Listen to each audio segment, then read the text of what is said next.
Hello and welcome to the OMO Podcast. I'm Spencer Scott Holmes. And I'm Ryan Dunnigan.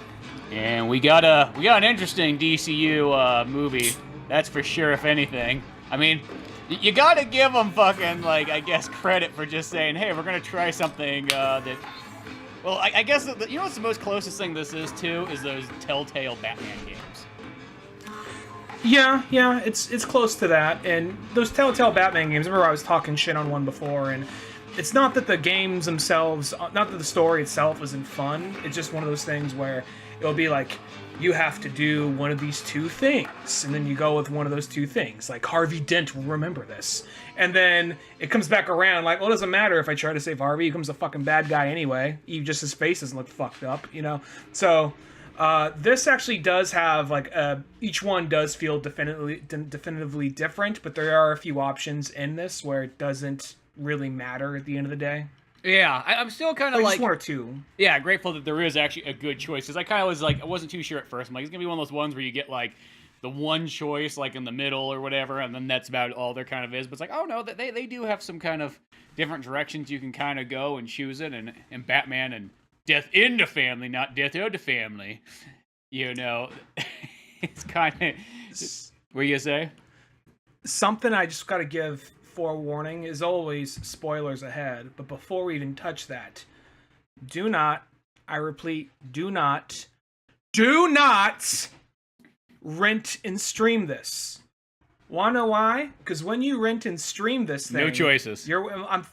Well, the thing is, I'm assuming I didn't know how they're gonna do it. I'm like, well, it's available for rent, so I mean, on, like, you know, Netflix, they had the whole streaming. They had the Black Mirror version of this, where you could do the Black Mirror thing. I didn't watch it, but then there's the I forgot her name, but there's some Netflix sitcom where you can do this whole choose your own adventure thing. So I'm like, okay, maybe you can rent and stream it, and if you can't, surely they'll have all the options listed one after another, like deleted scenes as you watch through it, maybe, or maybe here's the alternate versions. No. If you rent this thing, you get a 20-minute condensed version of Under the Red Hood with, he was talking to Clark Kent at the end. That was kind of nice. Oh, so that's the version you got. 'Cause I was wondering this whole time what version it was that they gave you. No, it's the bullshit 20-minute version of Under the Red Hood with Bruce narrating, with, like, a few scenes of him talking to Clark in a diner, and then the few scenes where he's talking to Jason, like, looks like we're have to work together on this one, Jason, even though I just fired you. You're hired again. Oh, you're dead. Doesn't matter. So, and then you get, like, just the shorts that came with the individual DVDs from before. So I was just like, granted, it was only like $4, but I was still kind of pissed off. Like, all right, I guess I got to go out and actually buy the fucking thing, which I don't mind doing. But given where I live now, it's kind of like out of the way. And for some reason, I had to check like 3 or 4 different fucking Targets to find this thing. Yeah, that's so weird. The odd thing is they gave you the shorts on there, though. You wouldn't have thought they would have gave you the shorts, because a lot of times that always seems like the bonus features never come in the digital versions. Yeah, so if you're going to get this thing, you might, if you want to, I mean, there is, like, the different options. I actually saw, you could see the different options on YouTube and all that, but I with no context, I wasn't sure where they all were exactly, and I don't want to go on this totally confused. Like, oh, that's what happens when you choose this, so I'm like, I'll just get it. I need it for the DC Universe collection anyway. I wonder if, like, Warner Brothers was just like, you know what? Everyone always talks about how good Under the Red Hood is. What if we can find a way to resell it to them, but throw some extra bells and whistles?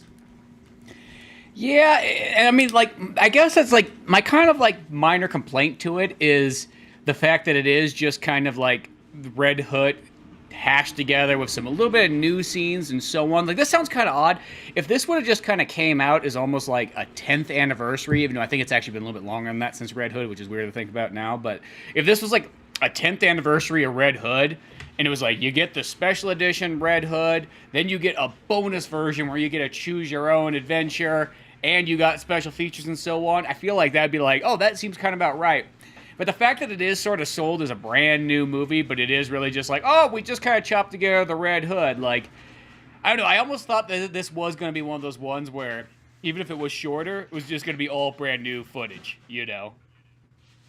I'm going to say most of it is new. Like, the only way you get the same thing is if you just choose the option to let Robin die, which is just here's this 20-minute version of the movie condensed, and Bruce is talking to somebody at the end. It's Clark Kent, and that's a nice scene and all, but it's it's not really enough for the pain what you do.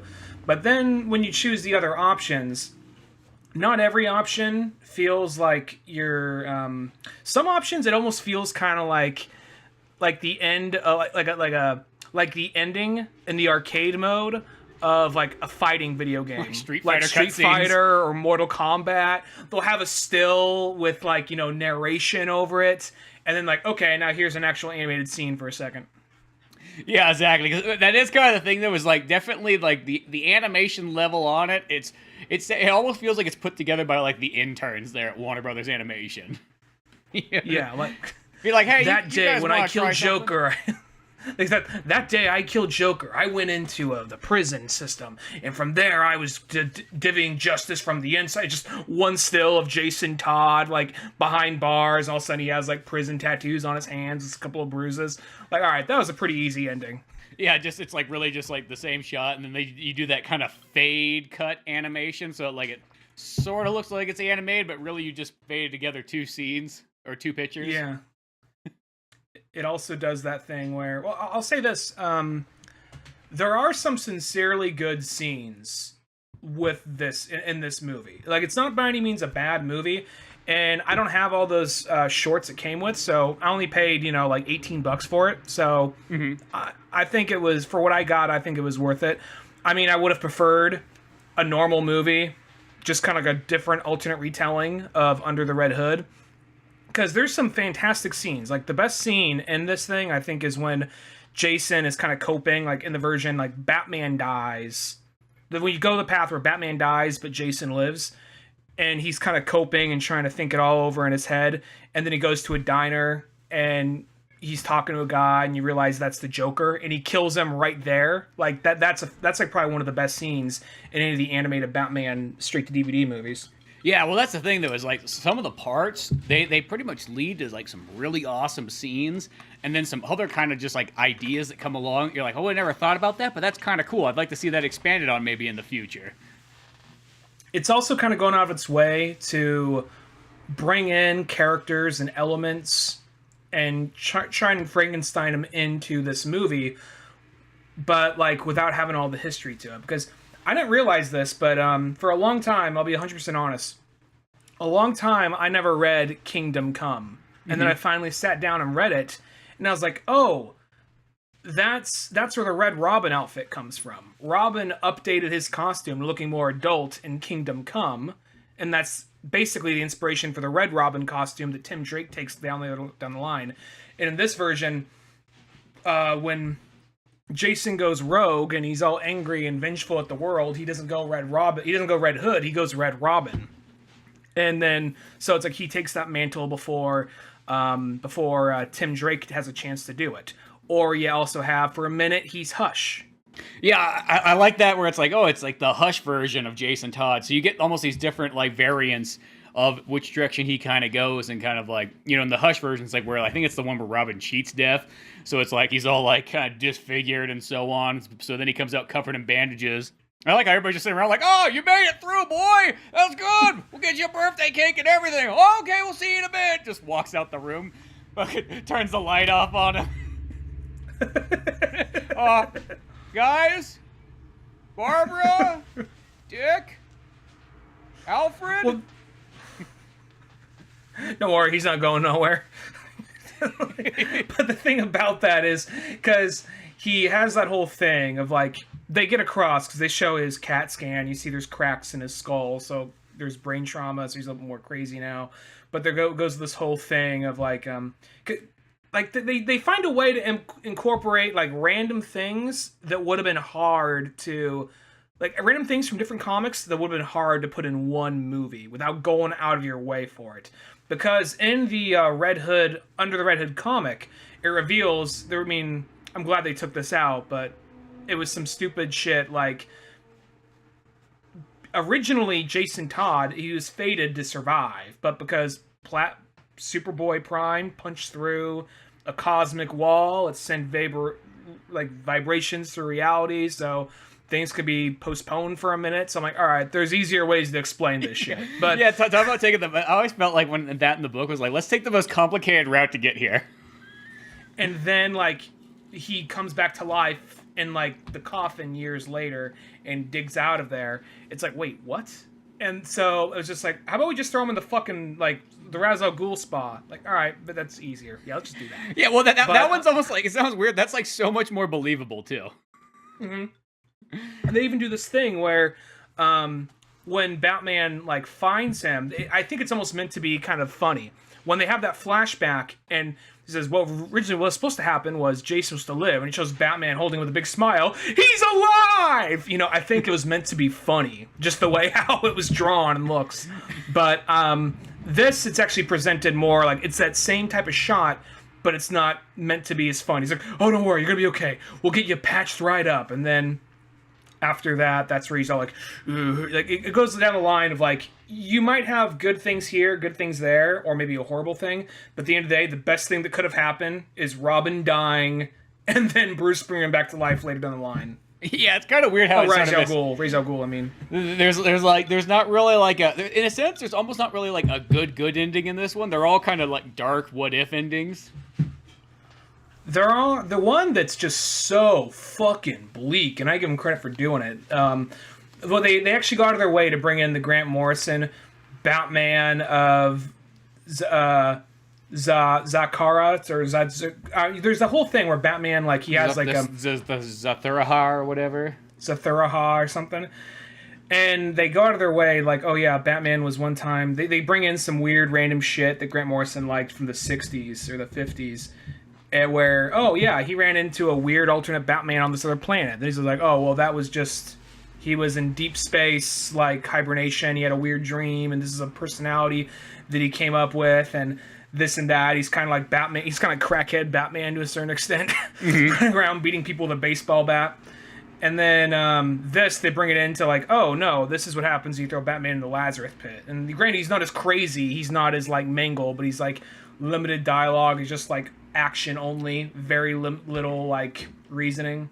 Yeah, well, because he's not exactly that character. He sort of like has like elements of that character. I sort of felt because he, for some reason, he's like kind of the words that he's shouting out is like the Zorro thing, because all he can like flashback to anymore is like Arkham. When his dad's like, that was a fucking shitty movie. Let's never go to the cinemas again, boy. And they're like, oh shit, I got shot. I fucking knew it. Well, just like the idea of like, yeah, would it be cool if like Zorro came running through like Gotham right now? No, boy, that'd be fucking stupid. Someone like Zorro would end up in Gotham. Serves him right, that dirty Mexican Thomas. Well, it's one of those things where it's like a kid's almost doing that whimsy thing, like, wow, I wish Zorro was real. It's like, well, no, son, if he was real, he'd be locked up and probably be in jail right now getting raped. So you don't want to think about that, boy.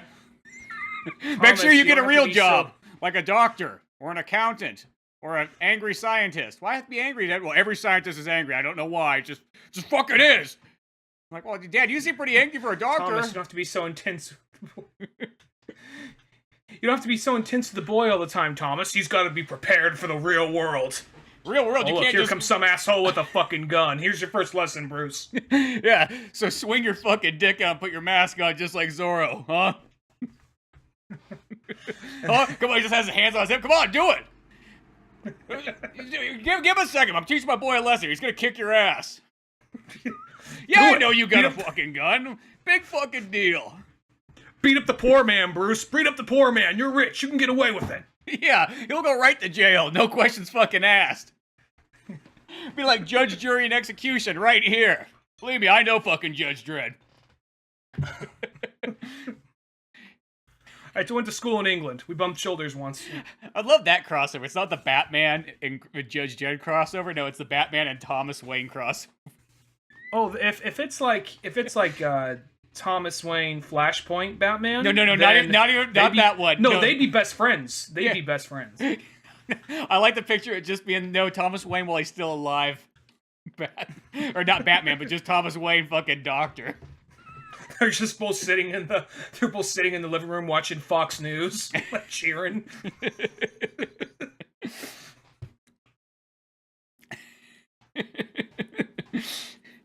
But shit. So like, well, Batman is a Thurahar or whatever. Like that variation that Talia kind of creates.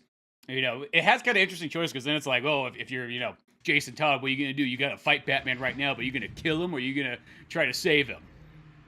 Well, sometimes they do have the very, like, what's the very obvious good option? What's the very obvious bad option? It's just like, do you want to kill your friend or save your friend? Well, I'm assuming save. And there, you don't get, like, the happiest ending, but you get, like, what would be a happier ending. Because if you just go to fight him, that's where you kill him and he feels bad. But then he pulls out, like, a mine right there. And Jason gets a chance to just look and just, like, brace himself. Like, oh, fuck. And then they go the extra distance. Every so often you see the explosion, and they're like, oh, I guess they died. Oh, wait, no, they didn't. They got teleported somewhere, or some bullshit, or whatever. Nope. This, like, nope, we're showing you their charred corpses. Yeah, just, like, it shows all three of them, and it goes kind of slow pan over the bodies, and just, like, Talia's just fucking burnt up, her outfit's, like, halfway missing, and so on, like that.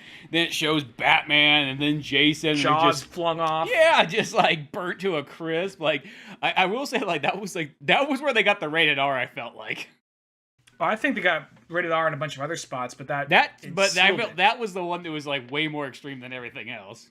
Or like that, and then like, you know, this one shows no love for Black Mask. He gets decapitated. He gets cut in half with a piece of glass. He falls out of a building in one and explodes. He gets, you know, shot by a missile. Like. It's like so many, like, God, it's just like the death scenes of Black Mask. You can almost have like a fucking like Benny Hill soundtrack over it while you just see him. Black Mask trying to escape and just dying every fucking time. Well, the thing about it is it's almost like they say, you know, you come up to an option like, do you want to kill Joker or do you want to spare Joker or something kind of like that. It's like, how do you want to kill Black Mask? And there's like 85 options for that. That would be almost kind of interesting too if it had like even more like those like small weird details, or like if it even just had like goofy choices too. It would have been kind of fun. I mean, like I know now you're just kind of like armchair directing, and I get it. This was just kind of an experiment, but like almost if you had just like those weird ones where like even like a Mixoplex type character kind of comes out, or Batmite or something like that. Yeah. There's what were the different ways Black Mask died? There's one where he shot the rocket through the office, and then he gets decapitated. He's running away. He thinks he gets away, but then he gets decapitated by his office door. And then there's one where he's shot and blown up, falls out the window, lands on top of a gasoline truck, and it explodes. Then there's one where it's like, it's meant to be kind of a joke at first. Like, oh no, that was going to kill him. Where the missile goes through the window, but then it has a bang flag pop up, but then it vibrates, and all the glass shatters, and then falls on top of him and splits him in half. Oh yeah, that's right. Just all these brutal deaths for Black Mask. Doesn't even get his line. The most he gets is. Well, I feel like, because I will say some of the characters don't have lines, and I always kind of wonder if that's one of those weird like, we'd have to pay that actor again. Fuck it. Well, if anything, one thing that's great about this is, I think an unsung Joker is John DiMaggio, Bender from Futurama. I think he is one of the best Jokers. And in all honesty, granted, he had years to build up from previous Jokers like Mark Hamill and all that. But if he had the time and he worked and did as many episodes or shows or whatever as Joker, I think he could be as good as Mark Hamill. I think so too, because his Joker is really dialed in. It's different, but it still feels totally Joker. Like almost, you know, like speaking of like even like the three Jokers, like if you almost had like a three Jokers of like the animated kind of series, he would definitely have to be one of them.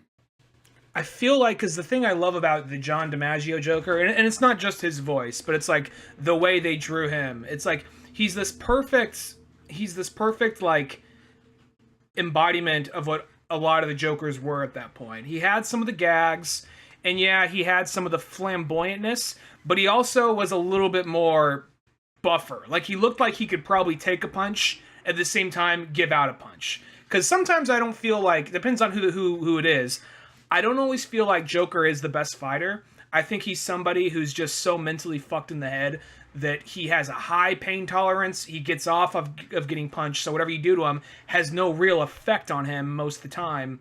and he's good at pre-planning, and as soon as you take a swing at him, you're already dead because he laced his skin with chemical, or the doorknob you opened on the way in had like some chemical on something kind of like that, so I feel like that John DiMaggio Joker has a good balance of all that right there. He's a Joker that could probably take a punch and fuck you up, but at the same time has that flamboyant Mark Hamill-ness to him at the same time. You know what that Joker almost even kind of reminds me of? He reminds me of like the Joker as like a Guy Ritchie sort of character. Yeah, minus the accent. Yeah, I mean, like, I'm not saying British, but like, let's just say Guy Ritchie was doing like it was an American character and it was the Joker and so on. Like just the way he sort of talks, the little bit of comedy he sort of has, and just like the moments, it kind of has that sort of feel to him. What's kind of interesting to me is that iconic as it is, not many people really pull from Jack Nicholson Joker. But this particular Joker, I feel like just enough like Jack Napier, Jack Nicholson. Not enough to like, oh, he's just ripping off Nicholson, but just a little bit there with a little bit of Heath Ledger, a little bit of Mark Hamill, and then maybe even like Dark Knight Returns Joker, because even though that Joker barely talked and he was also a little bit more like feminine in some parts, he was barrel-chested and kind of a big guy. Yeah, exactly. No, I do think that Joker in the Under the Red Hood is definitely top tier Joker. Mm-hmm. And it's, if anything, it's just good to hear John DiMaggio voice him again. But and there's like the scene when Jason's kind of reviewing things in his head, and he just flat out kills the Joker in that diner. Because it starts off like, it's interesting because it does bring up the things. People have their different versions of this character or that character. But Joker, this is the version where it's like without Batman, it's kind of like, what's the point? And there's that whole arc, or a whole plot line in Dark Knight Returns where Batman went missing and Joker went catatonic, like not knowing what to do with himself. And this almost feels like it could be like the early foundation of that, like the early stages of that, because he's kind of like, the news is on, he's like, it's not Batman, it's probably Nightwing filling in for Batman, which is not the same thing. Yeah, exactly. It's just like, if there's no Batman, I have no job in a sense. And he's just so like, he sounds defeated, and he's not like, and it's kind of like without Batman, he's way more just like a casual guy, and like, yeah, well, I guess, I knew what I wanted to do, but now I don't. And then he's retelling the joke from Killing Joke. And I think if you don't know your characters, or you don't know the voice actor, maybe you wouldn't piece together that was him right off the bat, but watching this, it's him right from the get-go, just from the voice. But looking at him with the white, with the regular skin-colored makeup and all that, and like, I can kind of still see the Joker, but I can see how he'd be thrown off for a second. And when like that he loses the fedora, I'm gonna say, it's probably not intentional, but he looks kind of like Joaquin Phoenix with the long hair. Oh yeah, I had a little bit like that too. Like facial structure, sort of, Mm-hmm. But no, that scene right there in the diner, that's just a fantastic one too. Just kind of build up. And I like how he doesn't even, at first, it's almost like each one of them doesn't recognize each other. And it takes him a moment to even recognize that, like, oh shit, that's the Robin that survived. And you start to see more of the Joker coming out of him as he's telling this joke. Like, this is the one joke he could tell to make Batman laugh. And he's kind of getting into it. And no one else finds the joke funny but the two of them. So it's just like, he's just like, as he's getting it, it's more coming out. I'm right there, oh shit, he is the Joker. And he still is a little fucking crazy in there. But that's because he's reliving the best night of his life with Batman. Mm-hmm. Yeah, no. That part's really sweet like that. And then I'm trying to think of what are some of the other ones it kind of leads into? Because now that you're on the downfalls, you kind of watch this, and then you watch them all, and it, like the nice thing is there is probably at least like an hour's worth of material as far as like when you go to each version and so on. There's the version where Jason becomes Hush, because more than Batman, you're controlling Jason in this. Yeah. And Jason actually goes after when Jason's becoming Hush. That one's kind of short. I think that one could have gone more directions, but that's just, you choose this option, here's this movie. You don't really get the other splitting point, like A or B option after that. You just choose Robin Sheet's death, and here's your little, like, 5-minute movie. And that one, he's just like, he's looking to turn, like, Talia comes up to him and says, look, Bruce cannot be, I love Bruce and all, but let's be honest, he doesn't have the balls to do what I want to do and what you want to do. I got his son. You can train his son, and we can handle and take care of Ra's al Ghul and kill the Joker and, all that. And then that's where he's like, so I can raise Damien, and in his head he thinks, I can raise this kid, turn him against Bruce, and turn him against the House of Al Ghul. All right, let's do this. He's like, I always wanted a son. Being a 15-year-old boy, I always wanted a kid of my own. Because that's like the one that is just like the adoptive father scenario. like you know, like that sounds like the right one. He's like, you know, I haven't finished. I dropped out of high school, but I think I could raise this child. I'll teach you how to throw a batarang and how to like take some tires off a car. Yeah. You know, I did think, well, because like I think a lot of those ideas, I think because they're just like sort of snippet ones. It's like I would actually like to see that idea like played out into like a full either comic and or even an animation. I'm okay with them stopping. I mean, I think the concept of that is cool. I'm okay. We've seen so much like Damian Wayne and the animated stuff recently. I'm okay with him. Here's him as a baby. You want to take him? Yeah, I'll take that shit. You know, I'm fine with it stopping there for that. But in the long run, I do think that would be a cool comic. Just Jason Todd raising, like jump years later to where Bruce Wayne is Dark Knight Returns age. Jason's his enemy now, and he's turned Damian against them. Yeah, because I feel like Damian wouldn't have that same personality because he's being raised by like Jason Todd. It would almost probably be a different one and so on. Like maybe they're fucking living off the streets and so on and whatnot. Like they don't have all the fancy technology and all that good stuff, you know. I don't know, I just feel like it's one of those ones, like a total one-shot. Not like, don't make it part of like the normal comics or anything like that, but just one of those like fun offshoot type books and or movies. I think that'd be kind of cool. That's where I always thought that like something that would be interesting. And I like, man, I don't know, maybe one of these days they could ever do it, but it's almost like you have like the DCU style of movies that they make, but instead it's kind of done like, in a sense, like Justice League Unlimited, where it's like, hey, here's like a 1 to maybe 5-parter episode, 20 minutes long or whatnot, but we can kind of string together, you know, some of these ideas that we don't have enough time to do movies with. I think that was maybe one of the falls of the DC animated universe, like the connected ones. Not the ones that came out in the 90s into the early 2000s. I mean the animated movies that were all kind of like loosely linked. I think one of the problems with that is they started to feel more of like an episode to something, and not that they weren't good, not that they weren't fun, but they started to have more of like, okay, this movie we're gonna focus more on Damian and Raven. This one we're gonna focus more on like Batman or whatever, you know. And I feel like I was like, you know what, this is cool and all that, but I actually think this would be better off as an animated series than just like a hour and change movie that comes out twice a year. Yeah, because the downfall was it just locked them into a certain style, and you couldn't change it up too often. I mean, they did have the one-off movies and so on, but it's kind of nice to be able to have it where, you know, it's like, hey, you know what? I want to do Damian a little bit different in this one, or I want to, you know, do this character instead. And I felt like it kind of locked them in there. So I'm kind of glad that sort of stopped, so we can get just all these other different things to choose from and different choices and what have you. Mm-hmm. Yeah. No, I think, regardless, I still think this is an interesting idea, and who knows how this one sold. I mean, every time I went somewhere, I had to check like 3 or 4 different places to get this thing, and every time I went somewhere, they're out of it. It wasn't in stock, or it's like, oh, where I got this one at the Best Buy. It was like the last 2 left. Huh. Like I had to go in the back and get it. Yeah. Yeah, that's one of those ones. You know, I mean, I think the thing about these movies is they've always been, there's that target audience that goes out and buys it week 1, you know, and that's mainly who they're selling to with the DVDs. It's, you know, beyond that, I guess somebody would just catch it later on in life.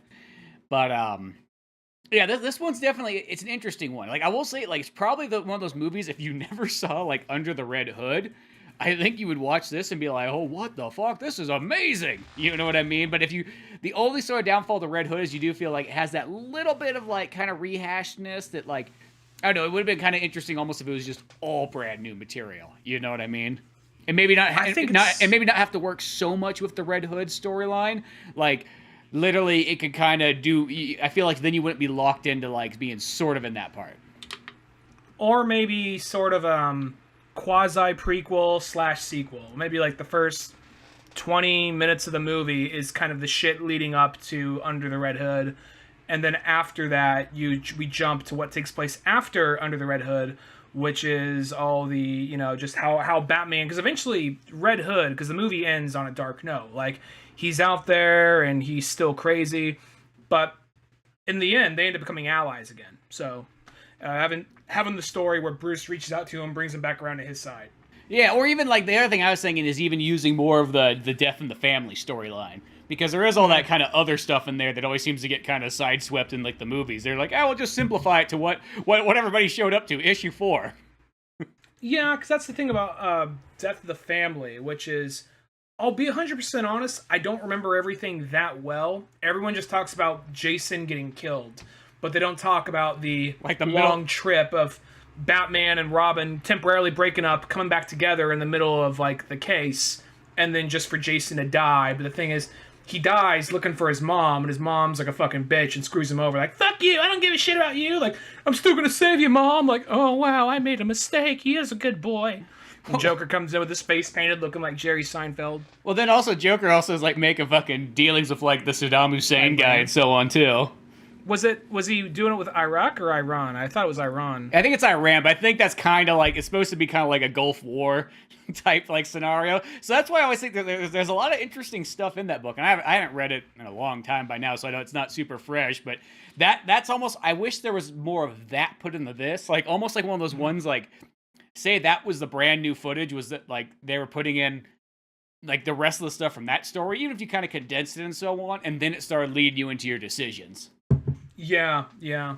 No, I still think that this thing, if you like, it's not for everybody, that's for sure, but if you like DC movies, if you like DC movies and you think Under the Red Hood was good, then I think this is one to definitely check out. But that being said, I think we were both just hoping for like a new animated Batman movie, but I'll take it for now, Yeah, I mean, I still really enjoyed it. I feel like it's definitely made for a Batman super fan. Like, even just showing it to a regular Batman fan, it might be a little bit too weird. Like, what's going on? Why do you have to make the decisions halfway in the movie? That's fucking weird. Well, there's some people, I'll say this, there's some people who are, and I'm not trying to sound condescending, and I'm not trying to make it sound like we're part of a cult here, but there are some people who are Batman fans, and they just don't realize it. And that's one of those things where that sounds kind of creepy, like, one of us, but at the same time... Like, you just, like, wake up in the middle of the night, you're like, well, I got a Batman tattoo across my chest! Oh, what happened? Well, it's like I have this one friend, and we had him on the podcast years ago, but like my friend James Calafieri, he was like, you know what, I like the old Batman movies and all, but I'm just not really into comics or cartoons that much. Like, check out Under the Red Hood. Here, and he's like, came back like, dude, that movie was fucking awesome. I get why you complain why the movies aren't more like the books and all that, because that was fucking badass, and the way the guy played Joker, I was all into that. And I showed him a couple more of those animated movies. Some he liked more than others, but most of them he's like, yeah, dude, those are pretty cool. And then I have this other friend who would always kind of scoff at comics. Mm-hmm. And then, he saw Dark Knight, like a lot of people, like, oh, Dark Knight's cool. And then like, all right, well, check this out, check that out. I let him borrow the book Joker. And Joker was like, one of his, he's like, oh my god, I fucking love that book. He just loved that book so much, the Brian Azzarello one. Mm-hmm. And next thing I knew, I was recommending him other books to check out and these movies. Yeah, and I think that's sort of how it is. It's like somebody just needs that sort of gateway. I mean, I think that a lot of that stuff's also due to in a sense, it doesn't really almost exist anymore in children nowadays, but like in the old world. Back in our day, long ago, back in 1997, when internet was, considered like a mecca that you went to, not just something you had at easy disposal. It took time and effort, and you had to put out your rug and worship it, and that was the only way you got it to work, because half the time you were confused on how it was even supposed to work. But no, back the first 4 minutes of the prayer to the internet, that dial tone coming on. That's in. The prayer. You just like bow down as it's doing that. You make sure that the internet always faces Mecca.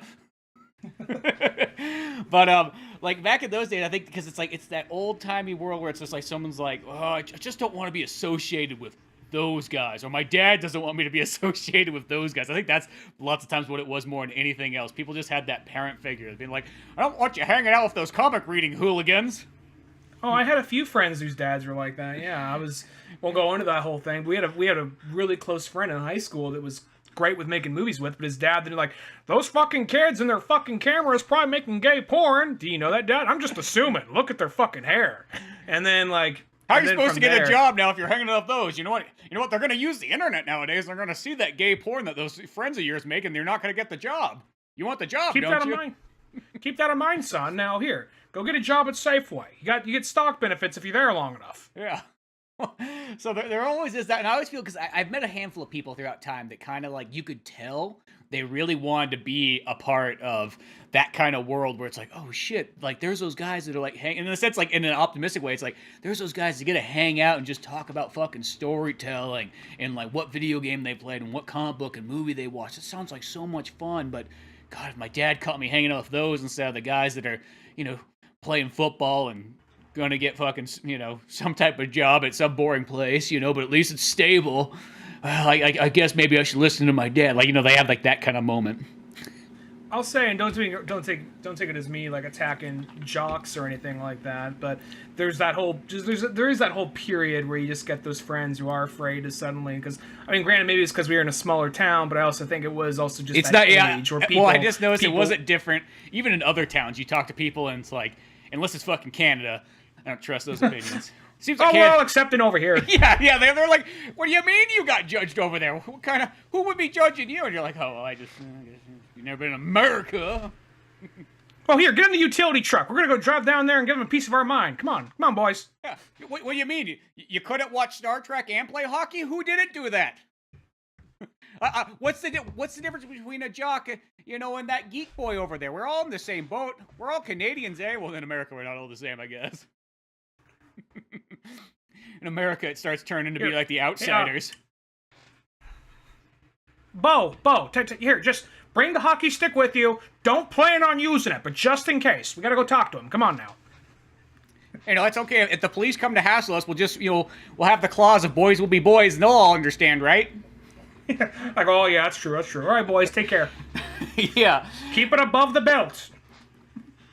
But it is just that thing where, like, you just know there were some of those guys out there that I just kind of wonder, like, if it was, if they could just do what they wanted, what they had in their heart, what, what Captain Planet would have wanted for them, instead of, following somebody else's path and somebody else's dream and following.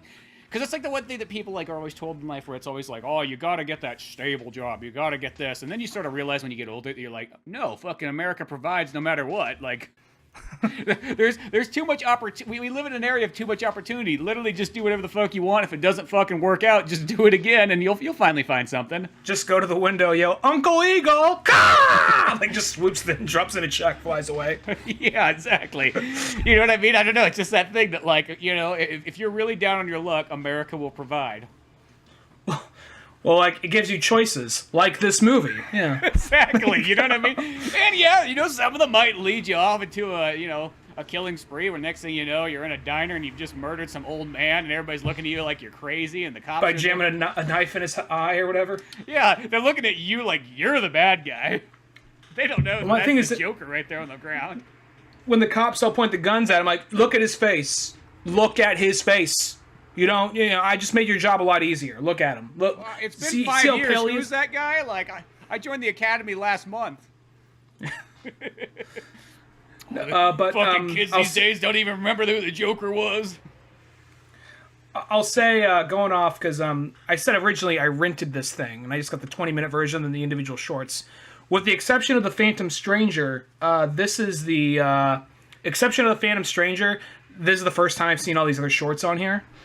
Well, that's the thing, is those shorts, that's another one. If you didn't own those, that would make this DVD collection, like, really solid. You know what I mean? Because that's sort of how it is. If you never saw the Under the Red Hood and you didn't own those shorts, this DVD collection is one of those ones that you would, like, almost, like, cherish because of that.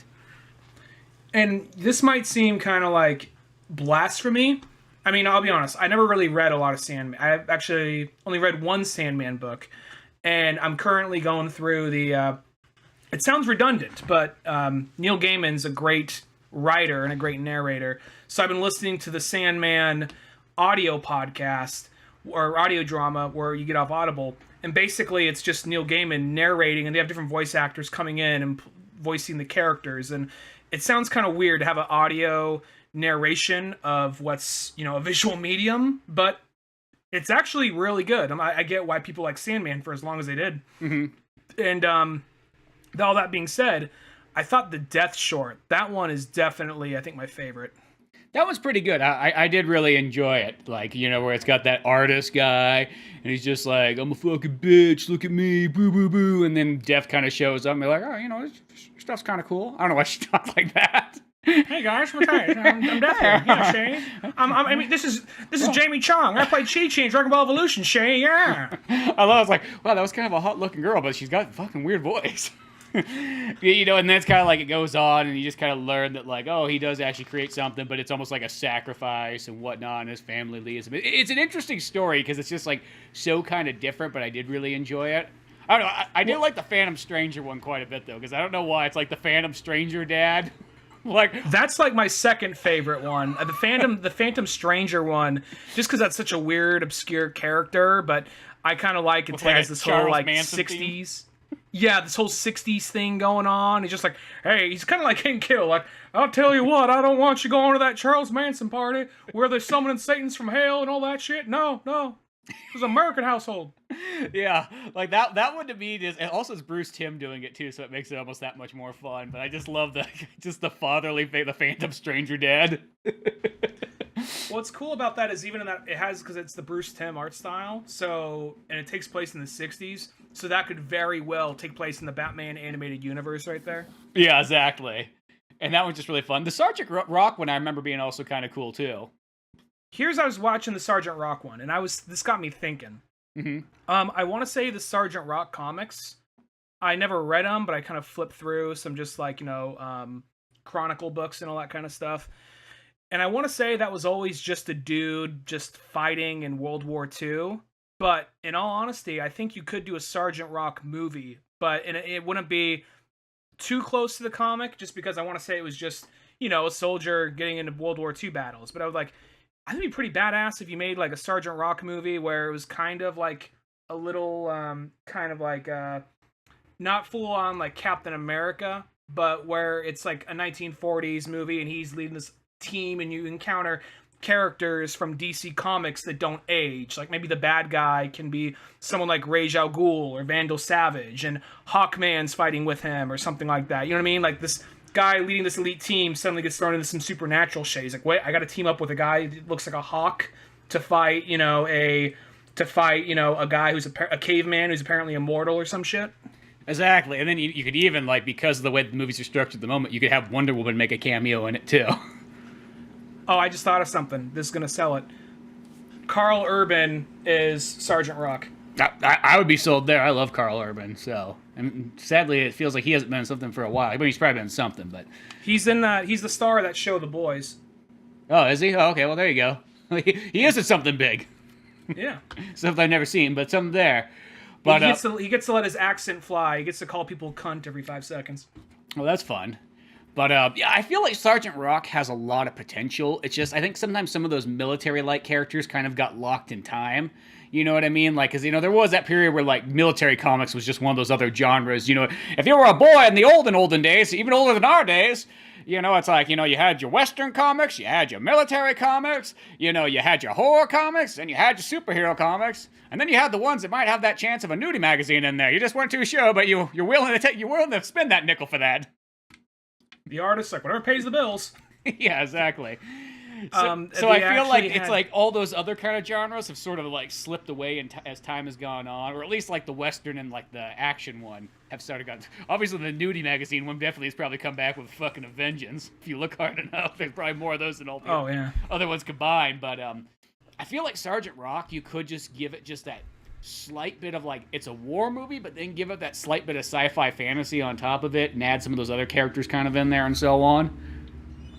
Well, that like World War II stopping a cult type shit, that's been like, you know, a huge staple of like World War II adventure fantasy movies like Indiana Jones and whatnot. So I'm sure you could do, even though that's not what the comic was about. By this point, you have so many World War II movies that portray it accurately and well, that I think if you're going to do a Sergeant Rock movie, you might as well set it in the DC universe, because he is actually part of DC history. And like I was reading the Tom King book, Superman Up in the Sky, and there's like an issue where he goes down some like, you know, time vortex and ends up in World War II and helps out Sergeant Rock and his team for a minute.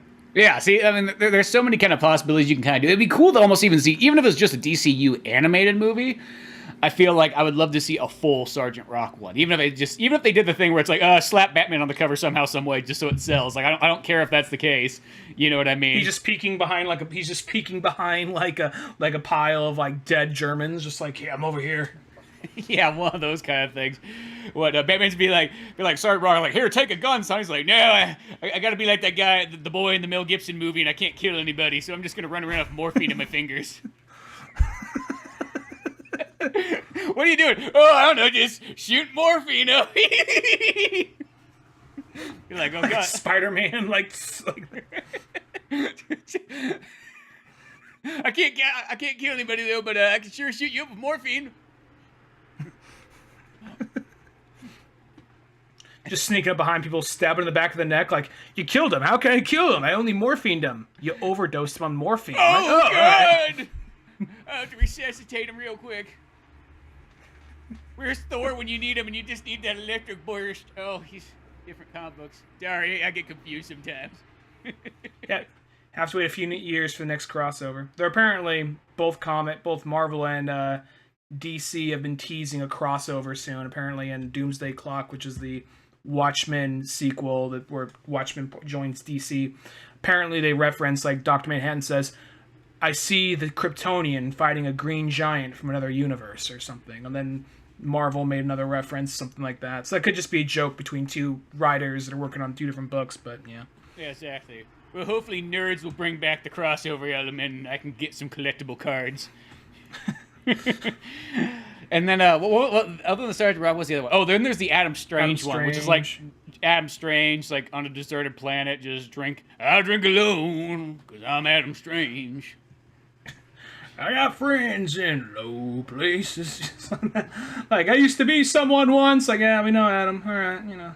I do think what's interesting about that, I think it's usually whenever you make some kind of monster, they usually look like, oh, that is an evil monster that's going to rip you apart. But I almost think it's kind of interesting, like, even though they do look a little threatening, they don't have sharp teeth everywhere. They more have just like this kind of soulless kind of look to them, you know? Like, they open up their mouths, they just have this tongue that comes out. They don't have like these sharp teeth or anything like that, evil eyes. They just look more of like this emotionless, just killing thing, which is almost more scarier than some, you know, like grizzly bear looking thing, you know? Yeah, they don't have to go like full monster and whatnot. But yeah, I think what's nice just about those, like, all those shorts is they get to do some characters that technically won't ever get their own movies just because, or at least maybe somewhere down the line, but not for a while at least. But at least you get to kind of do that, and then they can almost take sort of different elements and different story tones and just, you know, it's almost like it's a very good experimental platform where, like, hey, worst case scenario, if for some reason you didn't like it, it was only 20 minutes. You know what I mean? Yeah, exactly. So, you know, for a DC fan, I would recommend getting Batman Death in the Family. It's not their best one, and it's also kind of more an experiment than anything else, but I think it works good. I don't want this to happen all the time. Like, if they do another one of these, I guess you could do that with, like, you know, like Death of Superman or something. I guess if you do that, then, like, just give more options, because there are some, like, where it's just like, oh, that's just the one ending. This one over here branches off to 4 different endings, but this one's just the one ending. This one's the 2 endings, you know? Well, that's what I kind of hope, is I hope that this one's sort of the experiment to see kind of like the gauge whether people are into it or not, and maybe if they get enough positive kind of criticism for it, they could be like, okay, well, now we'll dump some money into a real good, like, choose your own adventure story. I that's what I'd kind of hope. I was assuming this one was just sort of giving it like, hey, we'll use Batman, we'll put some extra dialogue in there, some like storyboard looking pictures, a little bit of extra animation, so on. We'll see if people like it. We'll throw the shorts in there to make up for it, just in case if they didn't like it almost. And then go from there. But no, yeah, it's one of those ones. I'll say this, it's one of those ones, if you already owned everything, you'll watch it and you're like, you know, if you're a hardcore Batman fan, you would still enjoy it. You're like, that's cool. Maybe it's not really like, doesn't feel maybe like a $20 video. It feels like you bought kind of like a $10 video, but like it's still cool. But if you didn't have any of those, like you didn't have the shorts and you'd never seen Under the Red Hood, I feel like you would really enjoy this set.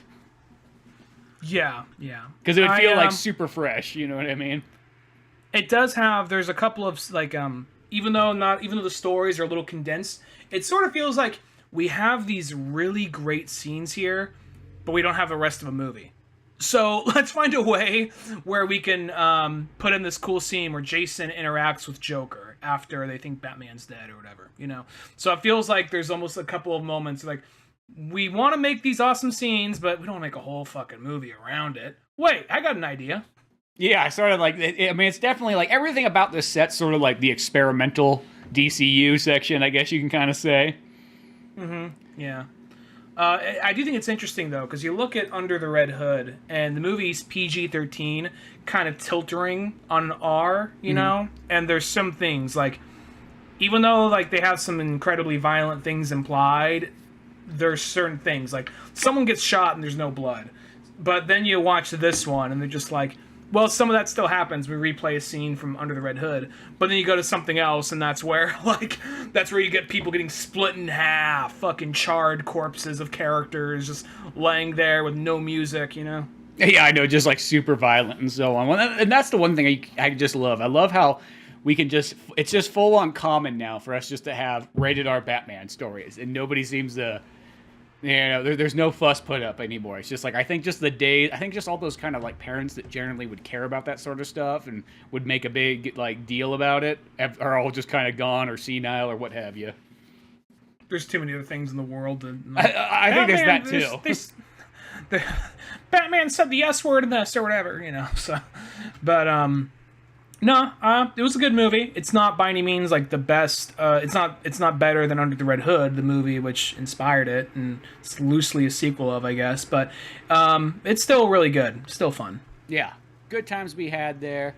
Go enjoy that good, fun Batman stuff. Beyond that, you can always go to oldmanorange.com for more podcasts, comic books like Pizza Boys, old animations, and what have you on there. I'm Spencer Scott Holmes. And I'm Ryan Dunnigan. And we will see you some other time. Later, folks. Thanks again for listening to the Old Man Orange Podcast. Sure, check out oldmanorange.com for more podcasts, cartoons, music, animation, and a whole lot more. We also have the Old Man Orange blog going with all kinds of fun stuff. If you easily want to support the show, use one of our Amazon links either on the website or in the description of the podcast below. Rate, review, and subscribe to the show either on Podbean, iTunes, Spotify, YouTube, Newgrounds, or anywhere else that you seem to get this podcast from. Grab the sitcom-styled comic book Pizza Boys on either Comic Central, Comixology, or Amazon. Want more podcasts? Check out the Indie Comics Club over at Comic Central. I also got a workout website called Thor's Hidden Gym, filled with fitness tips and tricks, videos, and a whole lot more fun stuff in the calisthenics world.